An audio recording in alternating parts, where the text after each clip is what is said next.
এই বিষয় মেনে নেওয়ার মতো না। আসিয়ার ধর্ষণ মেনে নেওয়ার মতো না, মেনে নেওয়ার মতো না। এগুলো কিভাবে মেনে নেব আমরা? কিভাবে? ছোট মানুষ, নাবালক শিশু, সে হয়তো বোনের বাড়ি একটু ঘুরতে গেছিল।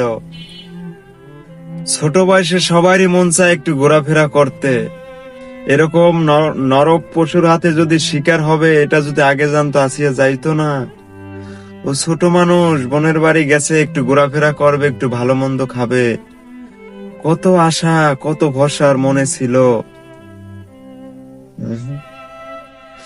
আমি কথা বলতে পারি না, কথা বলতেও আমার খারাপ লাগে, ভিতর থেকে কান্না চলে আসে, মন চায় হাউত হাউত করে কান্না করি। আমাদের বাংলাদেশে এরকম নরক পশু যে জন্ম হয়েছে, সেটাও ভাবতে আমার ঘৃণা লাগে, যে এরকম নরক পশু, তার ঘরে কি মা বোন নাই?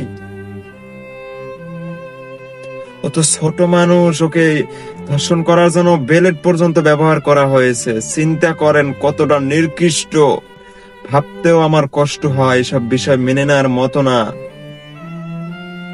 আমি মনে করি পৃথিবীর যত শাস্তি আছে, সব শাস্তি আসিয়াকে যারা ধর্ষণ করছে তাদের দেওয়া উচিত।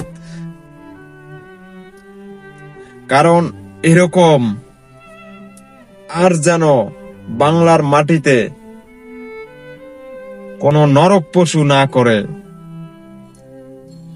আজকে ওই শিশুটা কি বুঝে? কিছু তো বোঝে না। ও এখনো শিশু, ও কিছু বোঝে না। ওকে কেন দর্শন করা লাগবে রে ভাই?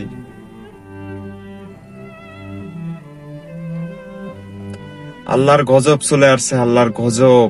মানুষের ভিতর কোনো ইমান আমার নাই। রমজান মাস, আপনারা সবাই এই ধর্ষণের বিরুদ্ধে কথা বলুন। এরকম যেন আর কোনোদিন ধর্ষণ না হয় বাংলাদেশের মাটিতে। আজকে আসিয়া হইছে ছোট মানুষ, তাই আমাদের সবাই রুখে দাঁড়াতে হবে।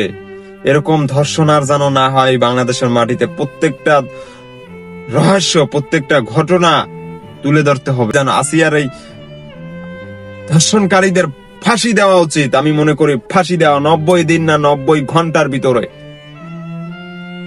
মানুষকে বুঝাই দেওয়া উচিত। ধর্ষণকারী নেক্সট টাইম যেন আর বাংলার মাটিতে কোনো ধর্ষণ না করে, কোন নারীকে যেন ধর্ষণ না করে, সেটা এদের ফাঁসি দিয়ে বুঝাই দেওয়া উচিত।